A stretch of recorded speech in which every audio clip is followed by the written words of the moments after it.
पूर्व केन्द्रीय बंगोपसागर में घूर्णिबलय सृष्टि होइछि। यार प्रभाव में आसंता 5 दिन पर्यंत विभिन्न जिले में वर्षा लगी रहिबो। भुवनेश्वर पाणीपाग केन्द्र एभली पूर्वानुमान करिछि।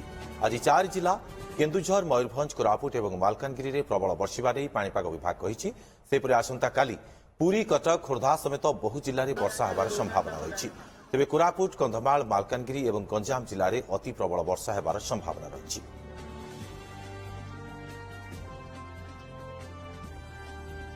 हल्का मध्यम धरण वर्षा अनेक स्थान सहित काम जगह प्रबल वर्षा होबार संभावना रही। से जिला गुड़िक हेले केउंझर, मयूरभंज, मालकानगिरी और कोरापुट जिले में 7 तारिख रे राज्य रे अधिकांश स्थान रे हल्का मध्यम धरण वर्षा होगा सहित प्रबल अति प्रबल वर्षा होबार संभावना रही। कोरापुट जिले में मालकानगिरी, कंधमाल और गंजाम जिले में प्रबल अति प्रबल वर्षा होबार संभावना रही। ता सहित गजपति, रायगड़ा, कलाहांडी, नवरंगपुर, खोर्धा, नयागढ़, कटक, पुरी, मयूरभंज, केउंझर जिले में 1 किंबा 2 स्थान में प्रबल वर्षा होबार भी संभावना रही।